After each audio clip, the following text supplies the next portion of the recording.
En Radio Intereconomía, Pulso Geopolítico. Análisis sobre los nuevos desafíos mundiales. Presenta Rafa Jiménez.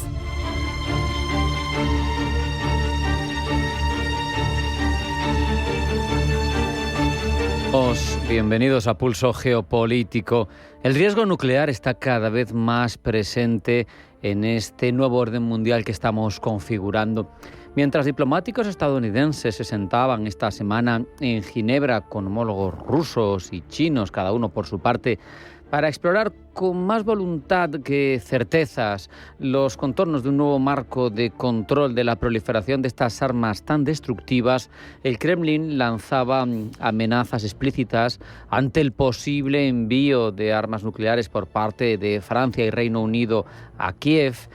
Al mismo tiempo, Teherán y Washington seguían protagonizando nuevos capítulos de su interminable pulso en torno al programa nuclear iraní. Y desde Pyongyang, en el quinto Congreso del Partido de los Trabajadores del Pueblo, Kim Jong-un, a la vez que veía reforzada su autoridad sobre el país, recién elegido, de nuevo recién reelegido, pronunciaba palabras en las que confirmaba su intención de seguir aumentando el número de ojivas nucleares y de ampliar sus medios operativos en este campo. 4 focos simultáneos, 4 tensiones que no son independientes de ninguna manera, que son síntomas que confluyen en un mismo punto de interés, y es que el átomo ha vuelto al centro de las políticas internacionales en un mundo en el que el multilateralismo y sus controles, lo sabemos, está en franco retroceso. No lo hace como residuo de la Guerra Fría, se atiene a las reglas y los vestigios de aquella época también tan tensa por otro lado, sino que se convierte en una herramienta activa de reconfiguración de ese orden mundial en curso. Hay que resistir la tentación de analizar cada uno de estos escenarios por separado, porque forman parte, como digo, de un mismo fenómeno estructural. El colapso de los consensos multilaterales que se proyecta sobre el control de armamentos que laboriosamente se construyó durante décadas y después del trauma que supuso el uso por parte de Estados Unidos de bombas nucleares sobre poblaciones civiles en Hiroshima y Nagasaki, con los cientos y cientos de miles de víctimas, como digo, inocentes, durante décadas, no solo cuando las deflagraciones. Es evidente que no hay que ser alarmistas tampoco, el mundo no está al borde de una guerra nuclear en sentido inmediato, de ninguna manera, pero sí está siendo gobernado de una manera creciente por la lógica de los enfrentamientos y las confrontaciones de mayor poder, lógicas de rivalidades bilaterales en las que el poderoso impone su voluntad sobre el otro y en la que el menos poderoso se tiene que buscar las habichuelas para ser respetado, como es el caso de Corea del Norte. El hecho de que las 3 principales potencias nucleares del planeta, por ejemplo, se sienten a hablar de control de armamentos, aunque sea por separado y con reticencias, es una noticia que merece ser resaltada. Es el reconocimiento de que el sistema de contención que heredamos de la Guerra Fría ya no funciona, de hecho ya no está en vigor. Sabemos que China lleva años modernizando y expandiendo su arsenal a una preocupante velocidad, especialmente para lo que desearía el Pentágono. Aún así está muy lejos de los números que presentan tanto Estados Unidos como especialmente Rusia. Parece que nos encaminamos hacia un precario equilibrio trinuclear en el que las reglas de la disuasión, que eran bipolares, las heredadas de la Guerra Fría, no tienen equivalente. Pero es que la situación es mucho más complicada que todo eso, porque detrás de estos 3 principales actores tenemos potencias medianas como Reino Unido, como Francia, que tienen en torno a 300, 400 ojivas nucleares, pero tenemos a Corea del Norte, tenemos a Pakistán, tenemos a India, tenemos a Israel, todas dentro de la ecuación, con lo que las variables crecen y la ecuación se complica de una manera que nunca había sido reflejada en ningún tratado de seguridad. El átomo en este momento histórico que vivimos, como bien decía Mark Carney, de reconfiguración de un nuevo orden mundial, es un síntoma, es una causa, es la consecuencia de la fragmentación del multilateralismo. Las armas nucleares son simultáneamente el mayor peligro existencial para la especie humana, pero también para quienes las poseen, uno de los instrumentos más eficaces de garantía de soberanía, de proyección de poder y de seguridad que jamás se hayan inventado. Kim Jong-un no está equivocado de ninguna manera. La bomba protege a su régimen. ¿Quién no piensa ¿Quién no está convencido de que de no tener armas nucleares ya se habría invadido o ya se habría atacado de una manera o de otra al régimen de Pyongyang? Putin tampoco está equivocado. La amenaza nuclear que hace sobre Occidente limita la capacidad de respuesta occidental. Irán tampoco está equivocado, porque los que renuncian a sus programas nucleares, aunque ellos insisten, hay que matizarlo en que es civil, pero bueno, en general, los que renunciaron a sus programas nucleares siempre han salido perdiendo. Hay que ver Ucrania, que entregó sus ojivas nucleares a Rusia, y hay que ver cómo está. La conclusión racional de cada actor es que más armas nucleares equivalen a más seguridad. Esta semana de Ginebra, de las amenazas del Kremlin, de los roces entre Teherán y Washington, de las declaraciones de Kim Jong-un, de las amenazas, como digo, del Kremlin a países occidentales directas, recuerdan que vivimos en una era, la del átomo, que vuelve a ser una herramienta activa del presente, que no es un vestigio para películas o libros de John le Carré. Porque si tener la bomba garantiza la soberanía y la supervivencia, ¿qué incentivo real tiene cualquier Estado hoy en día, cualquier Estado que se sienta amenazado para renunciar a ella? Y si cada vez más Estados tienen esa capacidad de destrucción, una pregunta obvia, ¿no es más probable que la humanidad acabe autodestruyéndose antes de tiempo? Porque de una manera u otra, en un conflicto o en otro, con un error o sin error, al final más actores, más armas nucleares nos acercan hacia ese apocalipsis nuclear que ahora mismo es una preocupación latente y de fondo, pero que no hay que desdeñar. Hacemos un alto en el camino. A la vuelta, información geopolítica que elabora Blanca del Tronco. No se vayan, porque sigue Pulso Geopolítico.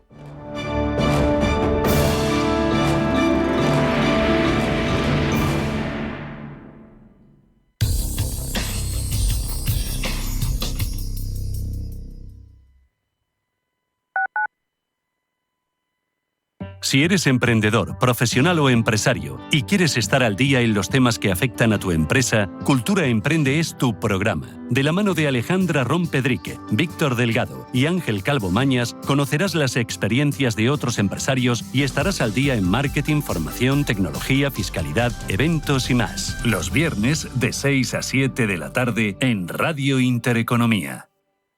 Atención inversor, únete al club de inversión de Grupos Eneas. Estamos especializados en la compra, reforma y venta de inmuebles y otros activos, ofreciendo rentabilidades muy atractivas. Coinvierte con nosotros. 91 639 0347. Grupos Eneas, tu aliado en la inversión. Viajes, destinos, cultura, gastronomía hacen diferente a cada viajero. Recorre el mundo cada semana con nuestro programa de viajes Clase Business. Descubre los mejores destinos de lujo y experiencias exclusivas de una manera diferente. Cada sábado de 12 a 1 del mediodía, escucha Clase Business con Elena Fraile en Radio Intereconomía. ¿Por qué ayudan los que ayudan? Trabajadores sociales, educadores, voluntarios, investigadores. A pesar de las dificultades, dedican su día a día a ayudar a los demás porque creen en la utopía de una sociedad más justa para todos. Porque lo imposible solo es un poco más difícil que las cosas difíciles. Fundación La Caixa. Creer para transformar. De la saga Torrente han escrito soez, desagradable, vulgar, mal escrita y peor dirigida. Pues esta es aún peor. Torrente Presidente, 13 de marzo en Cine Yelmo. Entradas ya a la venta. Si nos escucha, tiene el dial de su receptor en una de las emisoras de Radio Intereconomía.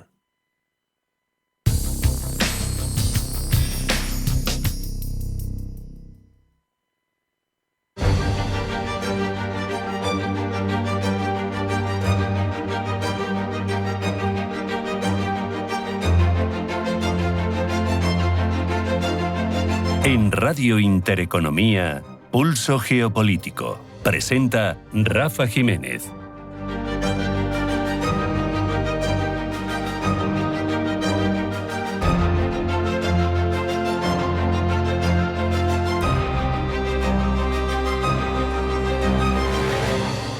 Va Vamos ya con toda la información geopolítica de la jornada que elabora Blanca del Tronco. Blanca, bienvenida, buenas tardes. Buenas tardes. Nueva ronda de negociaciones entre Irán y Estados Unidos. Negociaciones en Ginebra en medio de los ultimátums del presidente estadounidense Donald Trump, que ha amenazado con atacar a la República Islámica con el mayor despliegue militar estadounidense en Oriente Medio si no cierran un acuerdo. Israel, entre tanto, se mantiene en tensión ante la posibilidad de que pueda estallar una guerra regional. Se eleva la tensión también entre Estados Unidos y Cuba. Tensión que aumenta después de que Estados Unidos haya prometido responder al ataque cubano contra una lancha procedente de Estados Unidos que se produjo en aguas territoriales cubanas y que ha provocado 4 muertos ocupantes que, según las autoridades cubanas, tenían fines terroristas. Rusia ha calificado de provocación agresiva de Estados Unidos contra Cuba este incidente. Bruselas publica el tratado que define el estatus de Gibraltar tras el Brexit. Un tratado de más de 1000 páginas que redefine la relación del Peñón con el espacio Schengen y el mercado único tras el Brexit. El Gobierno no prevé someterlo a votación en el Congreso al tratarse de un acuerdo celebrado por la Unión Europea y no de un tratado bilateral clásico entre Madrid y Londres. Reunión en Ginebra entre Estados Unidos y Ucrania. Emisarios ucranianos se reúnen en Ginebra con los mediadores de la Casa Blanca para negociar un acuerdo económico para la reconstrucción de Ucrania, el llamado paquete de prosperidad que pretende garantizar inversiones extranjeras tras la guerra para reconstruir el país invadido por Rusia y dar impulso a su economía gravemente afectada por la agresión rusa. En medio de estas negociaciones, Rusia ha lanzado esta pasada madrugada un ataque con drones a larga distancia y misiles sobre varias ciudades ucranianas. Los Clinton declararán este jueves y viernes por la investigación en torno al caso Epstein. La primera en intervenir será Hillary Clinton hoy viernes y Bill Clinton lo hará mañana viernes, convirtiéndose en el primer expresidente obligado a testificar en una investigación del Congreso. Aunque los Clinton se negaron en principio a testificar ante el Congreso, la amenaza de ser acusados de desacato llevó a la expareja presidencial a aceptar la comparecencia para explicar sus relaciones con Epstein. Consideraban que su citación forma parte de una estrategia de los republicanos para desviar la atención del presidente de Estados Unidos, quien también tuvo relación con Epstein.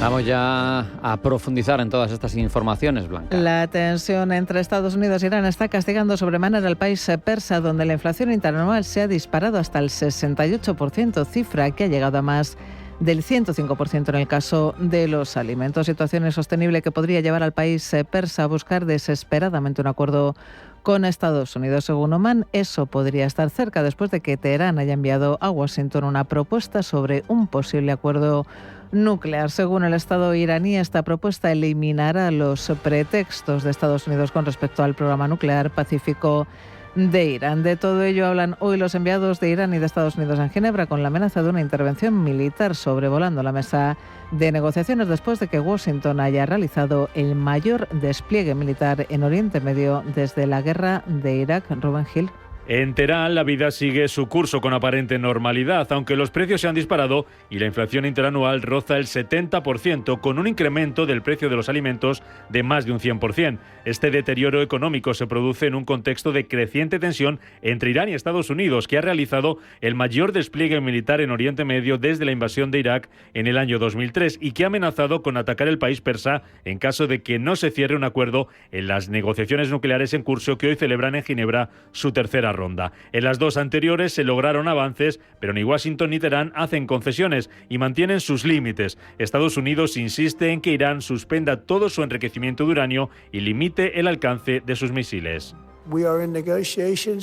Estamos en negociaciones con ellos, quieren llegar a un acuerdo, pero no hemos escuchado esas palabras secretas. Nunca tendremos un arma nuclear, decía Donald Trump. El régimen de los ayatolás sostiene, entre tanto, que su programa nuclear tiene fines pacíficos y señala que solo está dispuesto a limitarlo a cambio del levantamiento de las sanciones. Aún así, desde Teherán confían en que las negociaciones lleguen a buen puerto y ven la reunión de hoy en Ginebra como la última oportunidad para llegar a un acuerdo antes de que Trump haga realidad sus amenazas.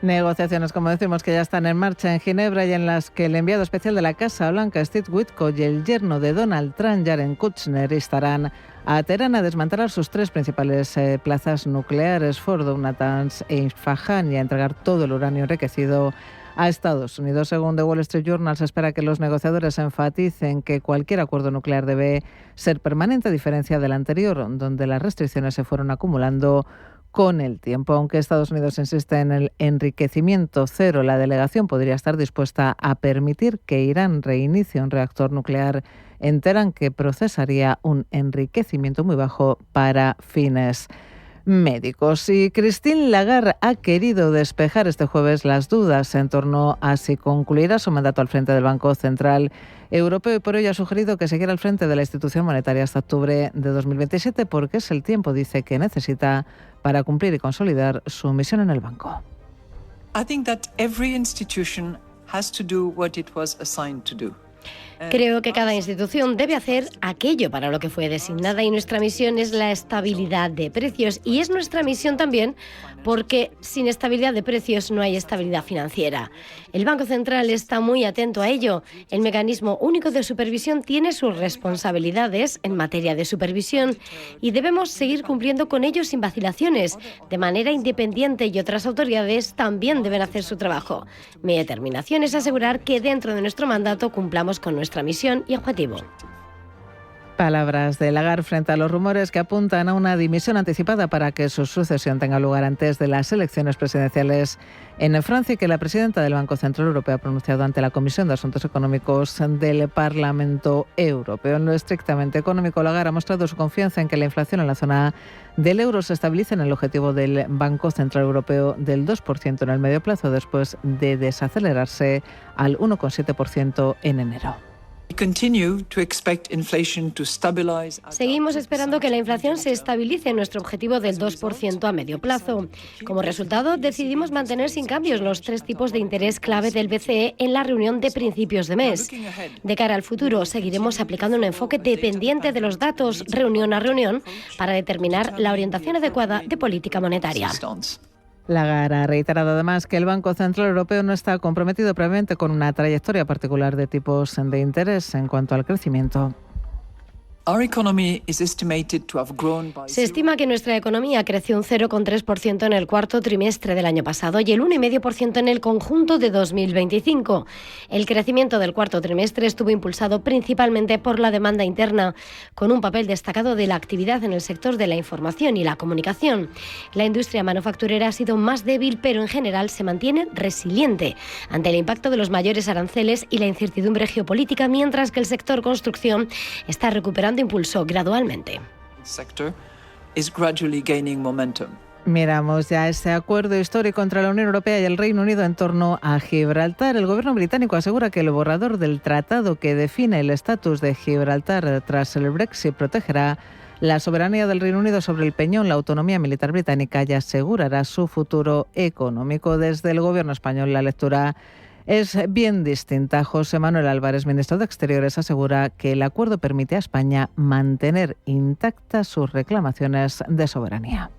El tratado garantiza la libre circulación de personas y mercancías, que beneficiará especialmente a los 15.000 trabajadores transfronterizos. Corrige desequilibrios y distorsiones en múltiples materias, como los impuestos indirectos y el medio ambiente. Y, por supuesto, España mantiene y protege su reclamación de soberanía. Sea como sea, el acuerdo entre la Unión Europea y el Reino Unido viene a completar el marco legal de las relaciones entre ambas partes tras el Brexit. El texto prevé eliminar todas las barreras físicas, controles y chequeos sobre las personas y mercancías que circulen entre España y Gibraltar, al tiempo que se preserva el espacio Schengen, el mercado único de la Unión Europea y la Unión Aduanera. Juan Franco, alcalde de la Línea de la Concepción, asegura que ahora se abre, dice, una nueva etapa. Creo que se abre una nueva etapa para nuestra ciudad. La eliminación de las barreras físicas, el establecimiento de un sistema basado en la cooperación y los controles Schengen supone un punto de inflexión histórico. Todo este acuerdo del que se está hablando tantísimo tiempo, no quiero utilizar expresiones como han corrido ríos de tinta, pero sí que es cierto que nos ha absorbido el trabajo durante muchísimo tiempo, durante este periodo. Para nosotros no es una cuestión abstracta, no es una cuestión, vamos a llamar, de política internacional, que es una cuestión cotidiana que nos afecta al día a día que vivimos aquí. Una de las consecuencias más visibles será la desaparición de la verja física que separa desde hace más de un siglo el peñón de la línea de la Concepción, lo que facilitará el tránsito diario de unas 15.000 personas y afectará a una población de alrededor de 300.000 ciudadanos en la zona. Esto, dice Franco, tendrá un impacto económico en la zona. Cada día 15.500 trabajadores pasan por la frontera, de los cuales más de 10.000 viven aquí en nuestra ciudad, y nuestra economía actualmente está completamente conectada con la de Gibraltar. Por lo tanto, cualquier cambio en el modelo de frontera nos repercute directísimamente en todos los aspectos de la vida. Y líderes europeos están cada vez más preocupados sobre la soberanía de Europa, sobre un ámbito que para muchos pasa desapercibido. El espacio ultraterrestre durante mucho tiempo ha sido una dimensión de investigación y de economía, pero a medida que aumentan las amenazas sobre los activos internacionales que orbitan alrededor del planeta, se ha convertido también en una dimensión de la defensa. Por eso nos preguntamos cuál es la importancia de proteger nuestros satélites, hasta qué punto están en riesgo. ¿Podría haber una guerra espacial? Pablo Llanone. Transferencias bancarias, llamadas internacionales, pagos con tarjeta, aviones cruzando océanos, mensajes cifrados entre gobiernos, operaciones de inteligencia, pedidos online. ¿Qué tienen todas estas cosas en común? Todo fluye gracias a los satélites. Son el exoesqueleto invisible del planeta, la infraestructura que sostiene nuestras vidas tal y como las conocemos. Sin ellos, el mundo se apagaría, o dicho de otra manera menos sutil, colapsaría. Llevamos mucho tiempo dándolos por sentado, pero hay amenazas que los ponen en peligro cada día y que podrían acabar con el funcionamiento de nuestras sociedades e iniciar una guerra por el control del espacio. A finales de 2024 había más de 8.000 satélites activos en órbita, un 50% pertenecientes a Estados Unidos. Detrás y a bastante distancia le siguen China, luego Rusia y después Reino Unido. Esto significa varias cosas. Una, que Washington controla el cielo, lo cual da bastante ventaja a Occidente en cuanto a comunicaciones, inteligencia, vigilancia y navegación. Dos, que Europa, una vez más, es dependiente de Estados Unidos para algo fundamental estratégicamente hablando. Tres, que Occidente depende en exceso de sus satélites para su vida. Y 4, y en relación con lo anterior, que el orden occidental es bastante vulnerable, algo que China y Rusia saben muy bien. En el año 2021... saltaron las alarmas cuando se detectó que Rusia había lanzado su primer arma antisatélite al espacio. ¿Una mera prueba o una declaración de intenciones? India lo hizo en el 2019, China en el 2008 y Estados Unidos en el 1985. No hubo un ataque directo contra ningún país, solo una muestra de poderío y una consecuencia inmediata: la creación de miles de fragmentos de basura que actúan como meteoros contra los satélites. En la historia, no obstante, se han registrado menos de 10 colisiones de este tipo, por lo que de momento no cabe hablar de ataques indirectos. Lo cierto es que nuestra órbita ha sido durante mucho tiempo, durante bastantes décadas, pacífica. Algo sorprendente teniendo en cuenta que hay un vacío legal grave al respecto. El Tratado sobre el Espacio Ultraterrestre de 1967 fue la carta magna extraplanetaria que convirtió a nuestra órbita en una infraestructura común compartida en plena Guerra Fría. La lógica era esta: con satélites que brindan información estratégica podemos estar en paz y tomar decisiones basadas en información, no en un miedo irracional que nos lleve a pulsar el botón rojo. El problema fue que este tratado era escueto y se limitó a prohibir la colocación de armas de destrucción masiva en el espacio. No se ha actualizado en más de 50 años. Quizá, no obstante, tampoco ha sido necesario, porque el papel de los satélites en la contención de una posible escalada nuclear parece haber sido suficiente para evitar ataques directos en el espacio. Pero claro, cada vez nos encontramos con más motivos de tensión.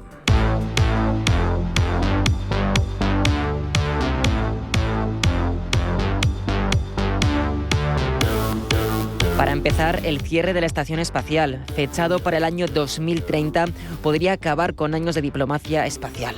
Paula Raboso es analista asociada del Centro para el Bien Común Global. Es realmente problemático, ya que la estación espacial ha servido como una mesa para poner a las potencias espaciales más importantes, ¿no? Para dialogar, para comunicarse, crear y fomentar transparencia y confianza, y sin ello nos vemos en una mesa vacía cuando es necesario evadir mayor problemática que está creciendo en el espacio. Sin este sostén de la paz ultraterrestre y dado el interés estratégico de los activos espaciales, es bastante tentador que se busque una manera de atacarlos. En el año 2022, sin ir más lejos, no fue casual que satélites contratados por Ucrania empezasen a fallar repentinamente de manera sutil.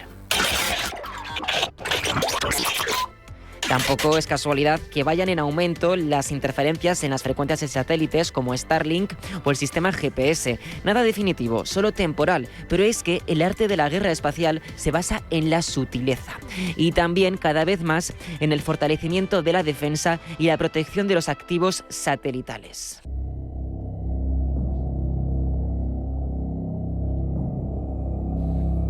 En el año 2019, Donald Trump creó la sexta rama del ejército de Estados Unidos, la Fuerza Espacial. Busca proteger los intereses del país norteamericano y sus aliados en el espacio. Trump se enorgulleció de esta iniciativa en su discurso del Estado de la Nación. Look at Space Force. Space Force is my baby. Because we did that. My baby is becoming so important. Por su lado, el líder francés, Emmanuel Macron, lleva años insistiendo en el fortalecimiento de la defensa espacial. El pasado noviembre anunció una inversión de 4.200 millones de euros adicionales para armas que podrían proteger los intereses de Europa en el espacio. Destacó la creación de láseres de alta potencia, cuyo propósito principal es el cegado o deslumbramiento de satélites espías enemigos. Esta iniciativa también ha calado en la Unión Europea, cuya agencia espacial está impulsando el programa European Resilience from Space, un sistema de grado militar para vigilancia, comunicaciones y navegación segura. Escuchamos al jefe del organismo, Joseph Asbacher, al respecto, hablando durante la conferencia de Múnich de este año. Todos los activos y redes espaciales serán objetivos independientemente de si son institucionales, militares, civiles o comerciales. Y nuestra función en la ESA no es preguntarnos si estos están en riesgo. Nuestro papel es protegerlos. La ESA quiere garantizar que Europa esté preparada para afrontar cualquier contingencia. Con esta apuesta, Europa está intentando defender su espacio, un espacio que no obstante no controla, puesto que todavía depende de Estados Unidos para muchos satélites de inteligencia.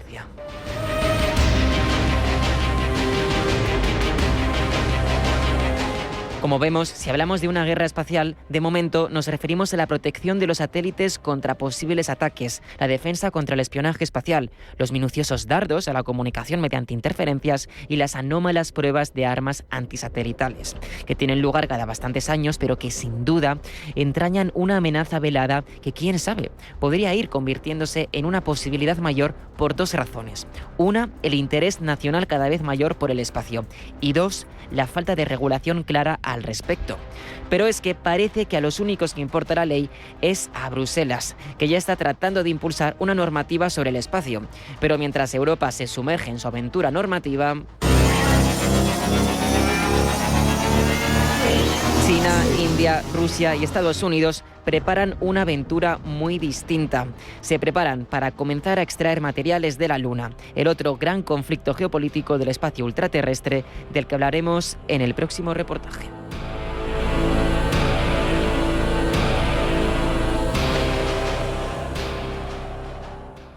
¿Dolor articular, cansancio o digestión pesada? Descubre Mar Azul de Sol Naturaleza, un suplemento único con ficocianina, rica en antioxidantes naturales que ayudan a desinflamar, revitalizar y proteger tu organismo desde el interior.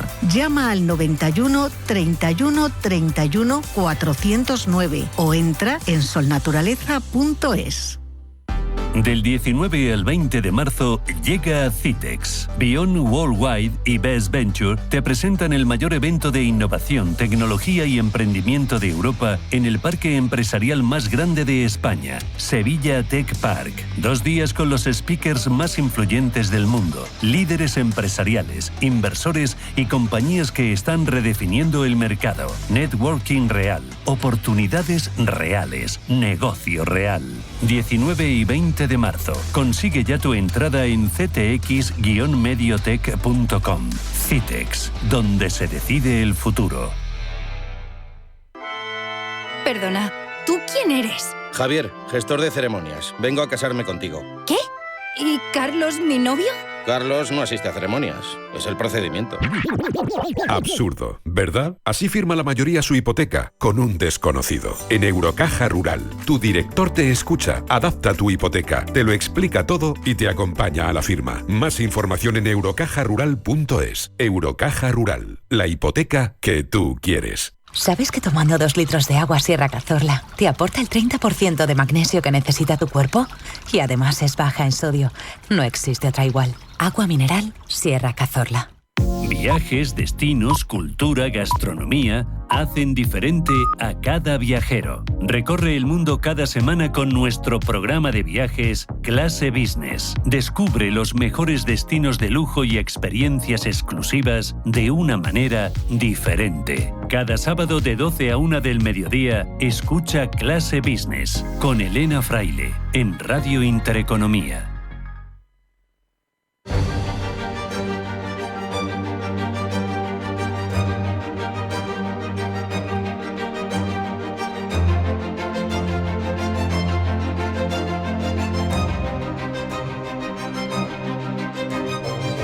En Radio Intereconomía, Pulso Geopolítico. Presenta Rafa Jiménez.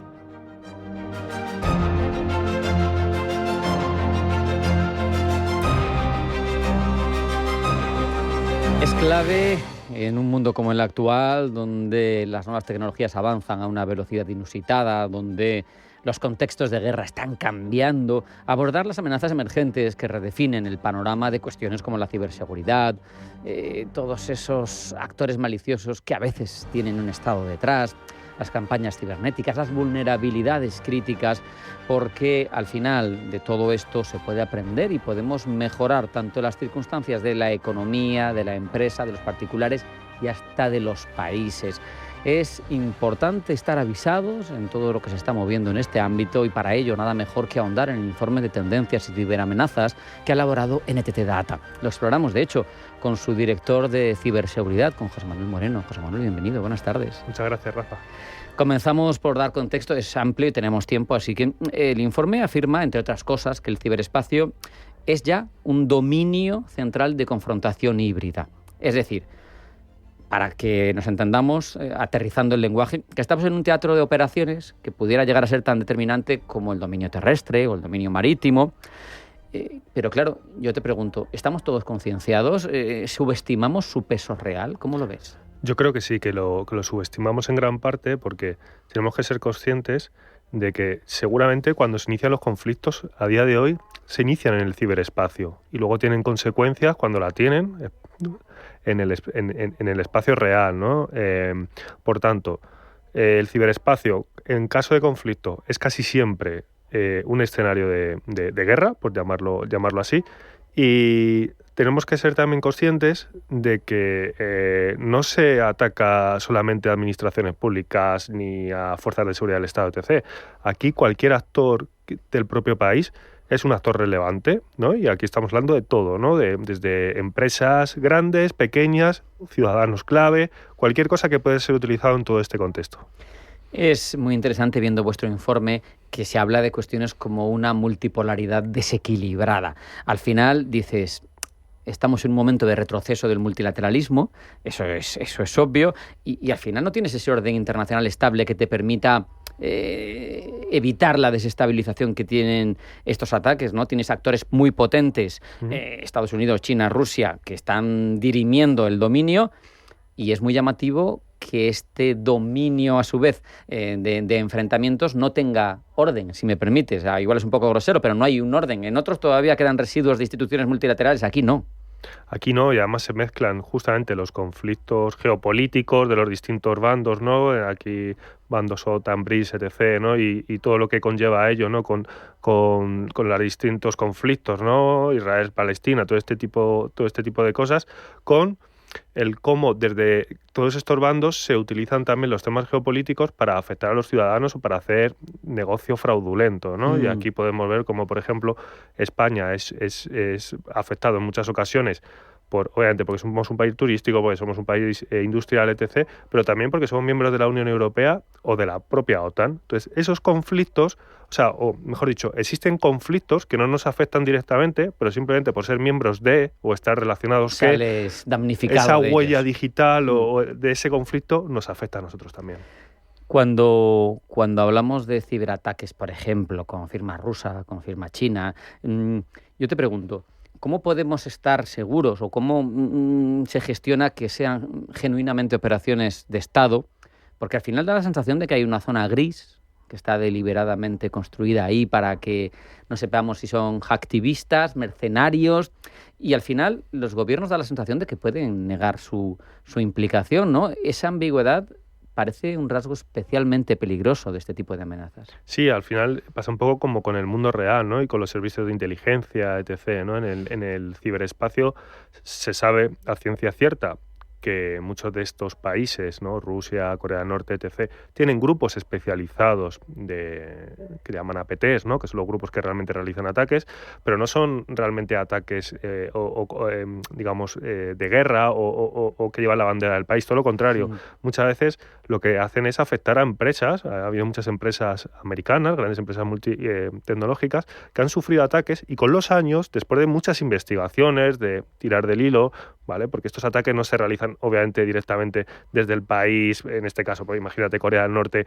a las IP de la empresa tecnológica, sino que hay muchos saltos, hay muchos también activos que residen en otros países y por tanto el tráfico sale de esos terceros países. Es todo muy confuso, pero muchas veces los investigadores, tirando del hilo, pues van encontrando y van digamos, completando el puzzle para realmente comprobar que hay ciertas huellas, ¿no? En el malware, en ese código, ¿no? que forma parte de ese malware, que evidencian que hay ciertas personas en concreto, ¿no? Y se saben el nombre de algunas personas o grupos de personas, de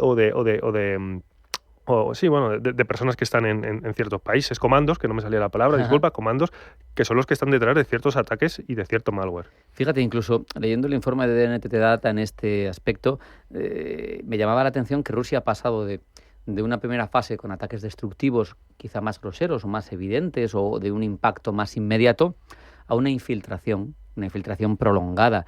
Y claro, eso, cuando uno reflexiona, al final puede ser más peligroso, ¿no? Porque quizá un enemigo que permanece dentro sin ser detectado, lo que decíamos en células cuando no había internet y decías, este es un lobo solitario que está aquí, una célula durmiente y a lo mejor la puedes despertar en un momento dado.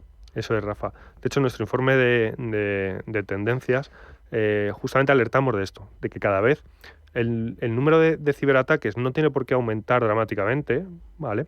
Pero lo que sí que aumenta es el número de ataques sigilosos. Estos ataques que se están dando, que tienes a alguien en tu propia casa, en tus propias redes, en tus propios activos, desde no se sabe cuándo, y que no sabes qué han estado haciendo durante todo este tiempo. Eso es mucho más peligroso porque justamente el no haberlos detectado les ha podido dar la posibilidad de poder haber hecho cualquier cosa, desde haber robado información a poder haber podido manipular sistemas críticos en tu organización, haberte creado usuarios. O sea, las consecuencias pueden ser muy graves, ¿no? Entonces, parece que es tendencia, ¿no? Esto que está haciendo Rusia es tendencia. También, por otra parte, porque cada vez es más complicado atacar sobre todo a grandes organizaciones o administraciones públicas, ¿no? El nivel de ciberseguridad va mejorando con los años, ¿vale? Lejos de ser perfecto, obviamente, pero va mejorando y eso también se lo pone más difícil a los ciberatacantes. Entonces, una vez que consiguen una puerta, una ventanita por las que son capaces de entrar, muchas veces pues necesitan un tiempo también para poder llegar a sus propios objetivos, ¿no? Y esos objetivos requieren tiempo y persistencia. Hablamos de un actor importante, sin duda, que ha invertido mucho y que ha conseguido una capacidad muy destacada en guerras híbridas, porque esto se podría denominar o adjudicar dentro de ese término, pero que Rusia tiene unas características de hacer las cosas. Otro que lo hace muy distinto es China, porque no se mete en procesos electorales como se mete Rusia.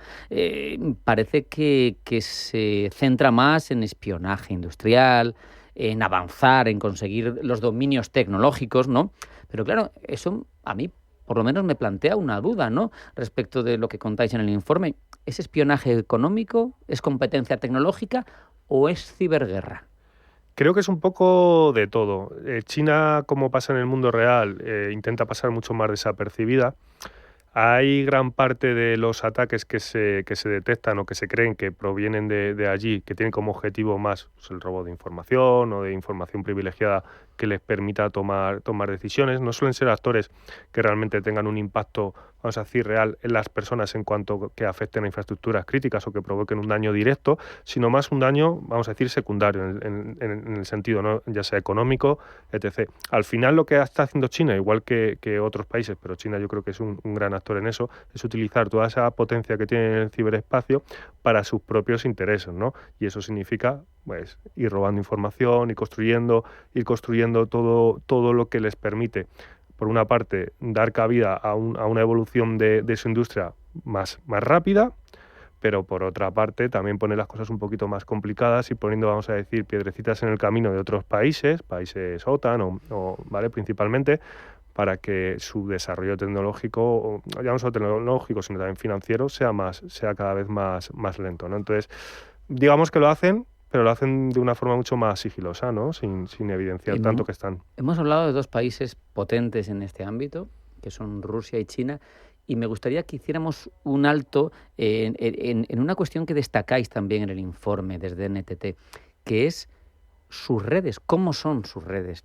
Porque, claro, dentro de las limitaciones que tiene en cuanto a libertad o no libertad, que hay un debate muy complejo, ahora hay quien dice que está muriendo el Internet libre, etcétera. Bueno, pero China o Rusia con Runet, al final da la sensación de que son intranets.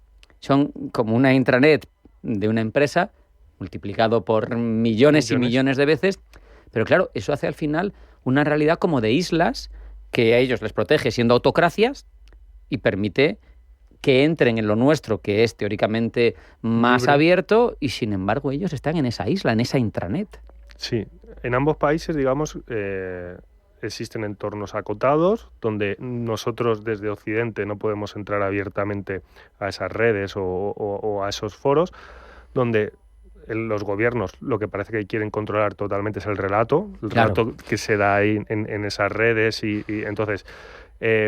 eso obviamente, ¿qué provoca? Pues que provoca que justamente el pueblo, los ciudadanos, estén sesgados, ¿no? Esa manipulación política o esa manipulación en distintos ámbitos para controlar lo que decíamos antes, el relato y hacia dónde va el pensamiento de sus ciudadanos, pues está muy marcado. Es cierto que también cada vez se van dando también un poquito más en Occidente ese tipo de cosas de forma mucho más discretas, no controlando las redes tan directamente, sino mucho más indirectamente. Yo no quiero hablar aquí porque no está en el informe y no viene al caso del chat control o de las voces, los cantos de sirena para prohibir los VPNs que surgen en distintas circunstancias. Precisamente, permíteme que hable de Europa.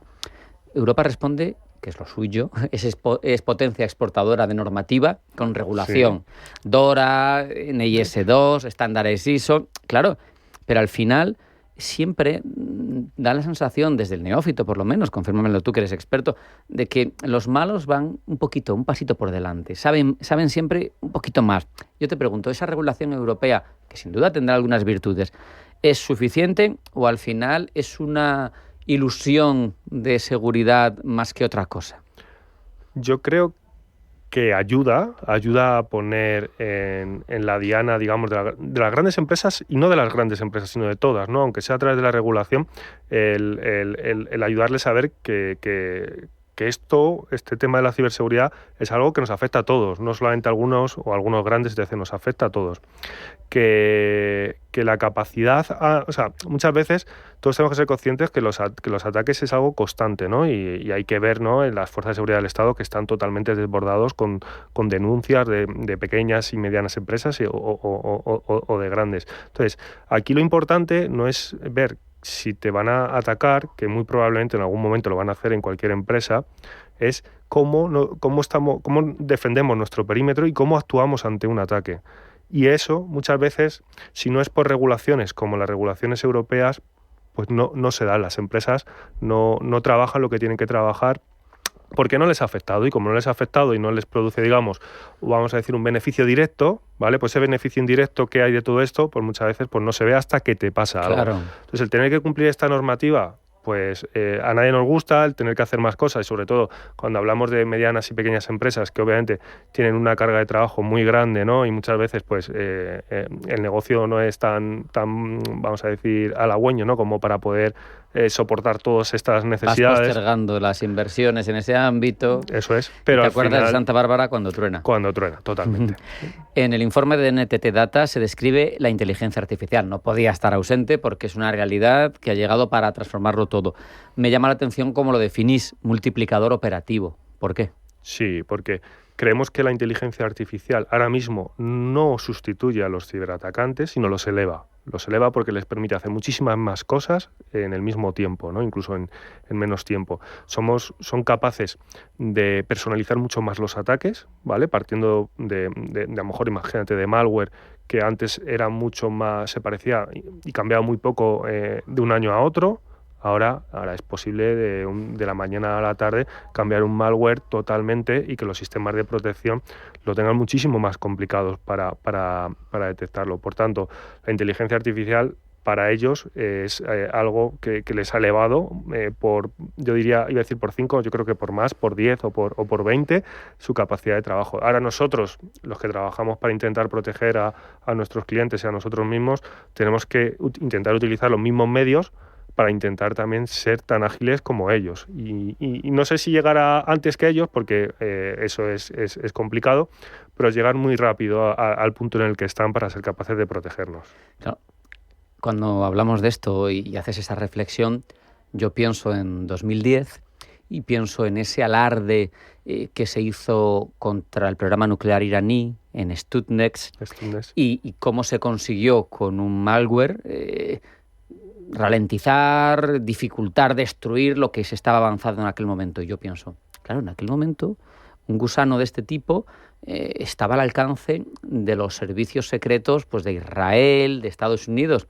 Pero claro, con lo que estamos hablando tú y yo y que refleja el informe de NTT Data, parece que geopolíticamente esto significa que ahora un actor no estatal, incluso pequeño, desde cualquier punto del planeta, pueda alcanzar una capacidad de disrupción y de modificación de una industria o de una empresa de ese calibre, y eso es verdaderamente relevante. Eso es, o sea, estamos pasando de una época donde hacía falta tener, vamos a decir, una potencia de fuego, ¿no? Llevándolo a un punto de vista más real, una potencia de fuego importante, con capacidades, con recursos humanos importantes, a que ahora, vamos a decir, muy poca capacidad humana es capaz de hacer muchísimo trabajo, ¿no? Si los que están ahí sentados son capaces de orquestar las herramientas tecnológicas que tengan en su mano con inteligencia artificial y con otras, son capaces de realizar un daño muy, muy grande con muy pocos recursos. Eso ha cambiado totalmente. Y si nos centramos en concreto en el cibercrimen, leía también en el informe el dato de que tomando las economías de los países individualmente, sin meter Unión Europea, etcétera, el cibercrimen es la tercera economía del mundo, solo detrás de Estados Unidos y de China, más de 10 billones de dólares. Claro, esto nos sitúa un poco en el tamaño de lo que estamos hablando, ¿no? Esto afecta y desequilibra el orden económico internacional. Totalmente. De hecho, va escalando año a año, porque el año pasado o el anterior creo que hablábamos que era la 8ª potencia, si lo pusiéramos en el ranking. Ahora ya estábamos comentando, ¿no?, que ya está en el top, en el top 5 o top 3. Sí. Por tanto, cada vez es más complicado. Totalmente de acuerdo con lo que dice y lo que dice el informe, ¿no? Cada vez desequilibra más económicamente a los estados, a las compañías y a los ciudadanos, donde ahora tienen que invertir una gran cantidad de recursos donde antes no. Y el problema no es el invertirlos, el problema es cuando esa inversión no es una inversión, sino que es recuperarte ante un posible incidente que hayas podido tener. Ese gasto económico de reputación que puedes tener un incidente porque has tenido una parada de servicio y por tanto has dejado de producir, o cualquier otro problema de negocio que te haya afectado económicamente. Por tanto, hay vamos a decir, una inversión directa, que es la que se ve, pero la indirecta, que es en los daños, en los gastos que se dan de cualquier ciberataque, son muy, muy importantes. Se está produciendo también un fenómeno en este ámbito, no sé si ayudan cuestiones como esa intención surgida en Dinamarca, el chat control, no lo sé, pero deriva de muchas de estas actividades y de muchos de estos cibercriminales en distintos niveles hacia la Internet oscura, hacia la dark web. Vale. Claro, esto en principio Dices, bueno, los hemos expulsado, vamos a decir, de las redes normales. Bueno, pero a la vez los haces más difíciles de encontrar, ¿no? No es necesariamente positivo. Realmente no les has expulsado porque ellos siguen estando, y para poder acceder a las redes profundas tienen que estar en las redes normales. Ajá. ¿Vale? Entran desde ahí y luego a partir de ahí, pero siguen... ¿Pero hay más opacidad o no? Sí, es mucho más complicado llegar, sobre todo porque aunque hay ciertos buscadores, para llegar a ciertos recursos tienes que saber dónde están. Entonces ahí, digamos, sí que hay que estar en muchos más medios, tienes que, digamos, como antiguamente, ¿no?, se conocían las cosas, ¿no?, por el boca a boca. Pues aquí, entre comillas, pasa un poco igual. No hay un buscador tan bonito como en la red normal como Google o otros buscadores, donde puedas hacer esa búsqueda y pumba, tengas el resultado a la primera. Que si me meto yo, no voy a conseguir nada. Yo creo que después de horas, sí, pero no. Lo primero es que ya simplemente el hecho de, para meterte, el que tienes que instalarte ciertas cosas y ya te va a requerir un tiempo. Yo no recomiendo hacerlo porque nunca sabes. Normalmente en este tipo de sitios puedes encontrar, vamos a decir, lugares donde solo pretendan venderte cosas que sean lícitas o ilícitas, pero pretendan venderte cosas, pero hay otros que lo que pretenden es que cuando entra gente que no tiene un nivel muy alto en estos sentidos, seguramente tengan servicios o aplicaciones que si tú los abres con ciertos navegadores te puedes infectar tu propia máquina. Claro. Entonces, y te conviertes en una herramienta zombie de ellos. De ¿no? alguien. Entonces yo lo desaconsejo totalmente, aunque solo sea por curiosidad, porque nunca sabes dónde puedes entrar, ¿no? Volviendo, si me permites, a aquello que comentábamos al principio de la multipolaridad desequilibrada que define el informe de NTT Data, yo te pregunto en proactivo, porque hemos diseñado, esa es la realidad, ¿vale? Pero ¿en tu opinión existe algún mecanismo realista que pueda estabilizar el dominio? ¿O estamos conectados con ese retroceso del multilateralismo que vivimos en lo geopolítico ahora mismo a una conflictividad permanente y a que no haya un orden en este dominio? Claro, en las redes realmente yo creo que ese multilateralismo se combate un poco con la concentración que tenemos en ciertas plataformas tecnológicas, ¿no?, como en ciertas redes sociales, etc. Pero ahí entramos en otro tipo de problemas, ¿no? Ahí ya es cómo dominan estas empresas tecnológicas, aquí cuando hablamos de redes sociales, Meta o X o quien sea, cómo pasamos a que el relato lo controlan ciertos, vamos a decir, bandos políticos o ciertos países, etc., a que son las propias empresas las que son capaces de controlar el relato, ¿no? Y que dependiendo un poco de cuáles son sus propios intereses, pues nos van a manipular hacia un lado o hacia el otro. Claro. ¿no? Entonces, yo creo que el multilateralismo se está acabando, pero por contra está tomando mucho más poder, digamos, la presión que... Quizá ahí se entiende ese empeño de Donald Trump de que TikTok no estuviera en Estados Unidos en manos chinas. Por ejemplo, ¿no? Por ejemplo. Hay que entender, a su vez hay mucha derivada, porque hace nada veíamos al propio Zuckerberg compareciendo en un juicio para justificar que no tienen estrategias de adicción a quienes visitan las redes, que también sería un elemento de control de la población, que al servicio de quién va a estar. O sea, que eso puede tener implicaciones electorales. Totalmente. No digo que sea el caso, pero que podría ser. Y cómo han cambiado las redes de la etapa anterior, del administrador anterior de la Casa Blanca al nuevo. Han cambiado las redes sociales. O sea, ya no se bloquean los mismos contenidos que se estaban bloqueando hasta hace un par de años, ¿no? Más o menos, año y medio que lleva Trump en el poder. Entonces, todo esto, al final, ¿quién tiene el control? Pues vamos a las redes sociales. De cara a 2026, el informe de NTT Data anticipa menos ataques visibles. Va a ser menos vistoso, pero las intrusiones, como hemos mencionado antes, prolongadas, ¿no?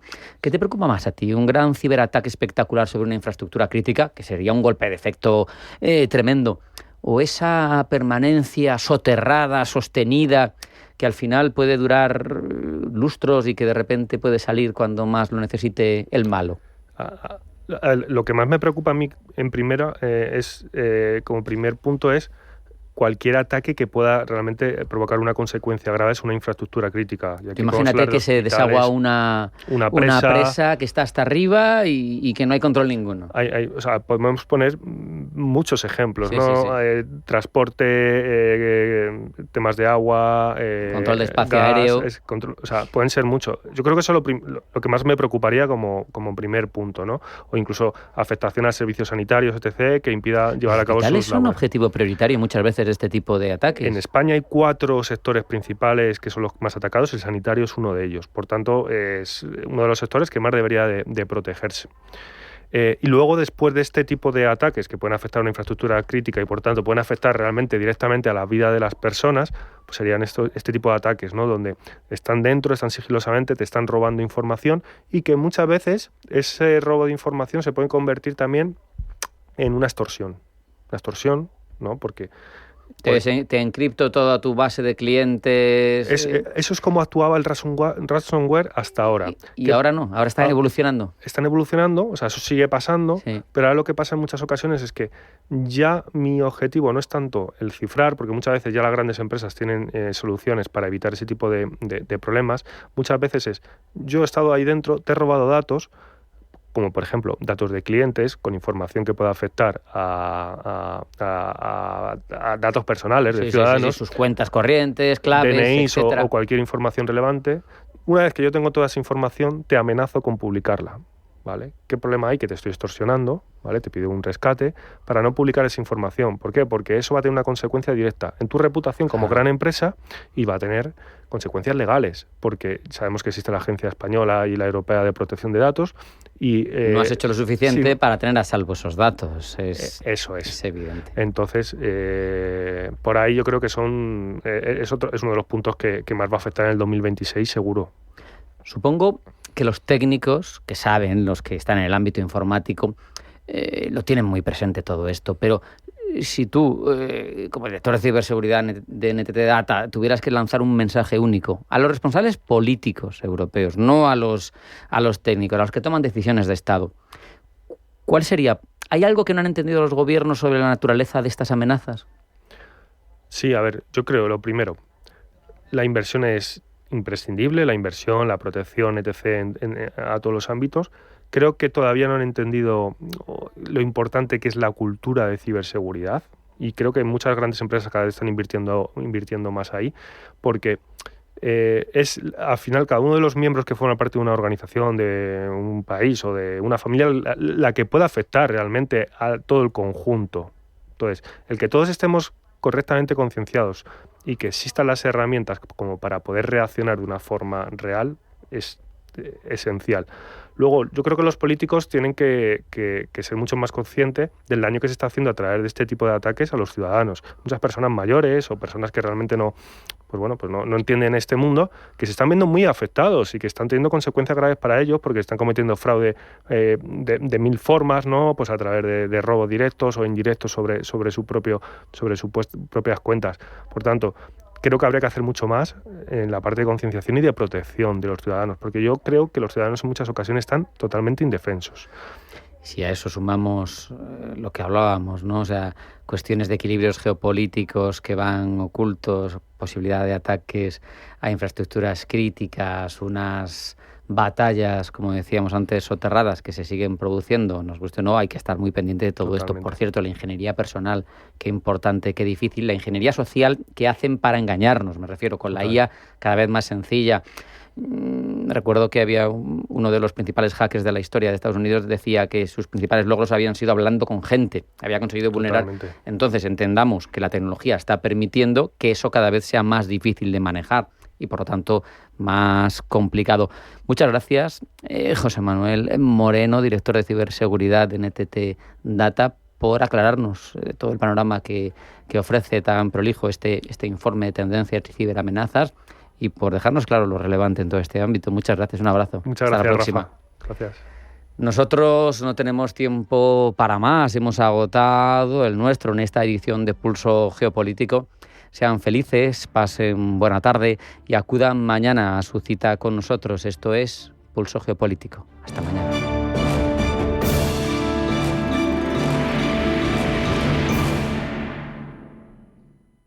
En Equam Capital llevamos más de 10 años invirtiendo contigo en buenos negocios que funcionan y con los que hemos aportado valor a nuestros copartícipes.